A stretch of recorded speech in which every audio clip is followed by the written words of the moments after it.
And here with us today, we have Eric van der Waal. He is joining us here inside the International Space Station Flight Control Room. Yesterday, we spoke with Jerry Jason, the flight director, uh, lead for the launch of the automated transfer vehicle. And so Eric is actually here. He is with the European Space Agency as a program representative. Thank you, Eric, and welcome. Thank you.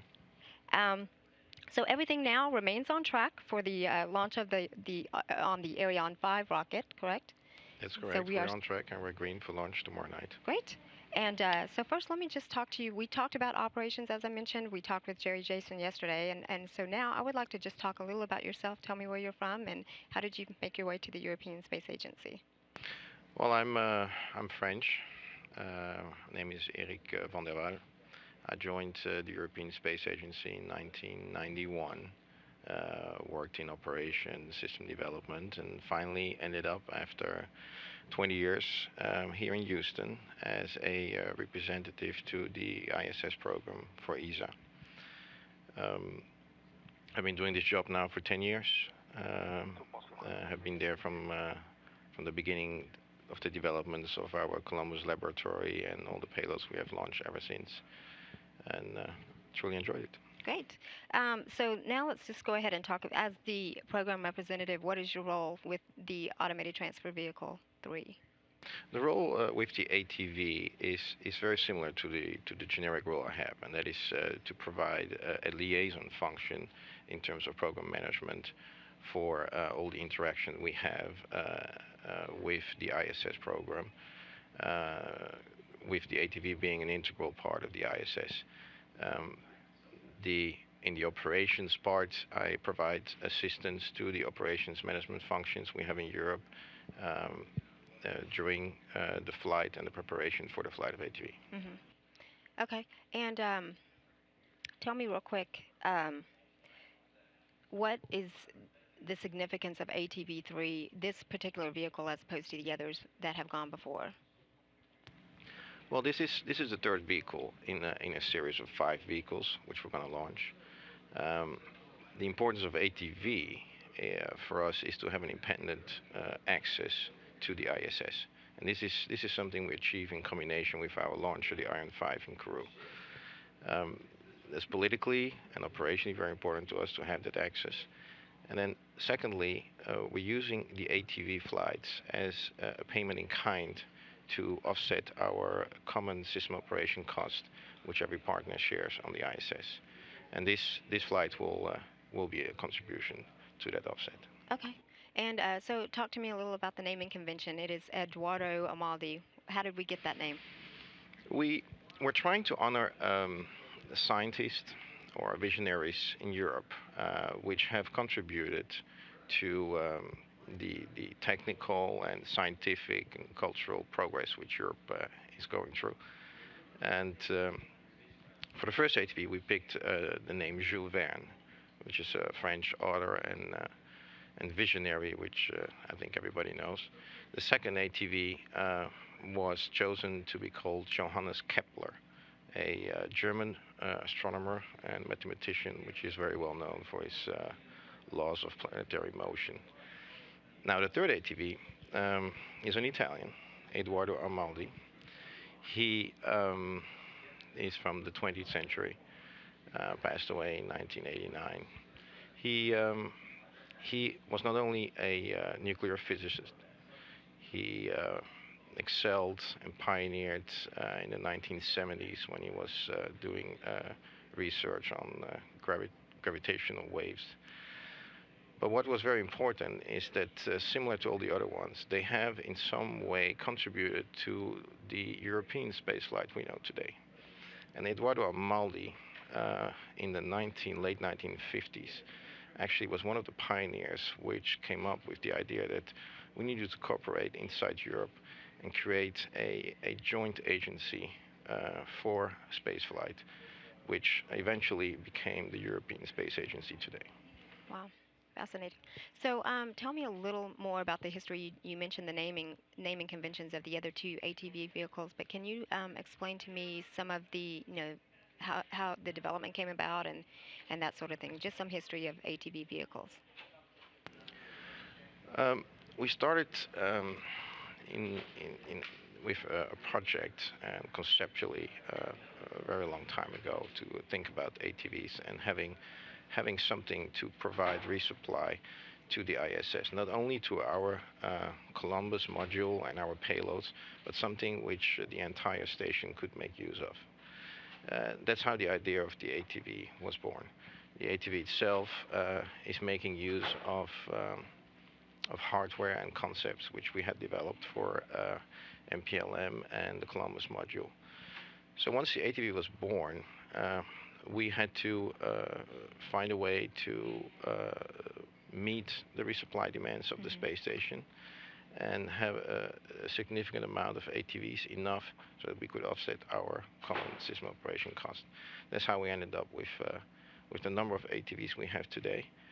The first ATV flew in 2008, which is about 4 years ago. We regularly try to fly an ATV once a year. There needs to be at least a year between two ATVs. Okay.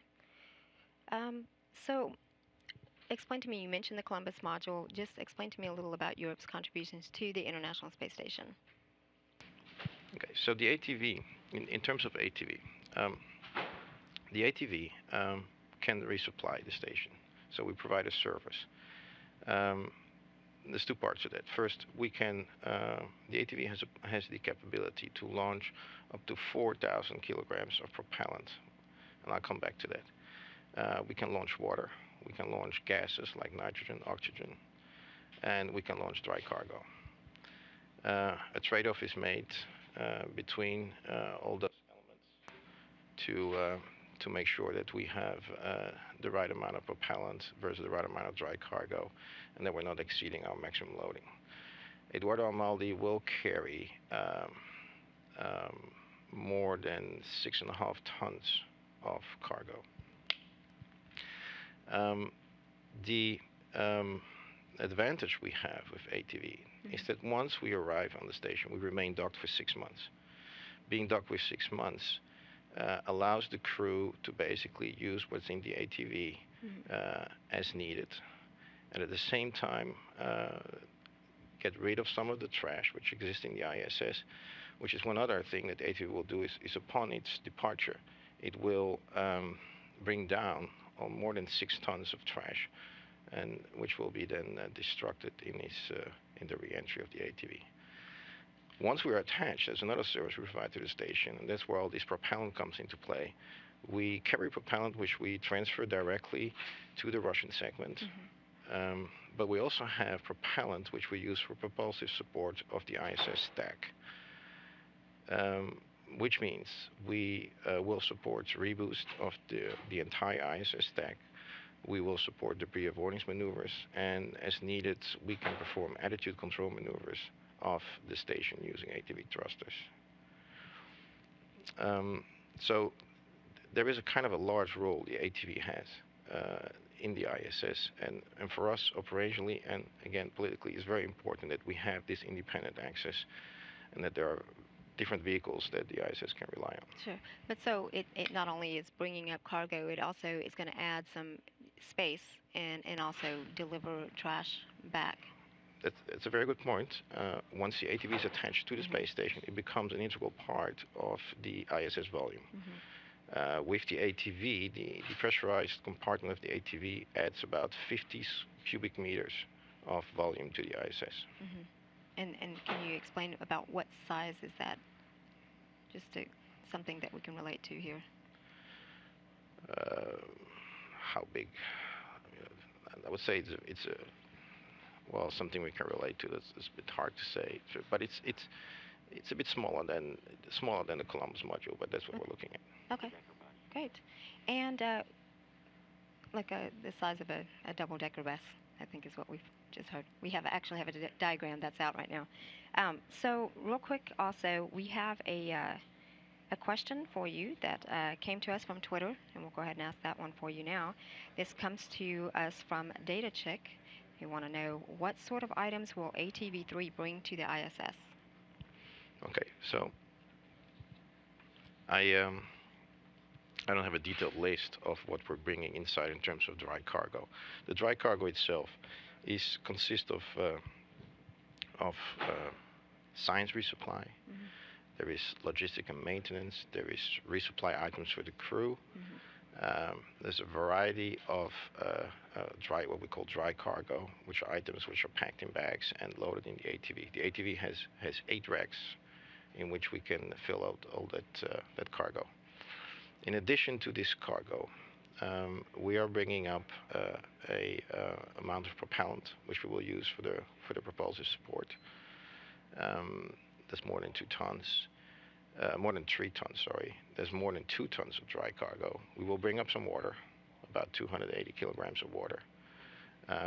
We will bring up propellant to refuel the Russian segment um, um, tanks, because I think it's so well known that the ATV docks to the service module aft port of Mhm. the Russian segment. There will be about 800, almost 900 kilograms. And so let me see. And then we will bring up some gases, about 100 kilograms, to resupply the station. Okay, great. Well, thank you so much for your time here, and we really do appreciate all your work. And I guess you'll be around for the launch of ATV 3 as well, following along. I'll be here tomorrow night. Absolutely great. Thank you Thank you very again. much.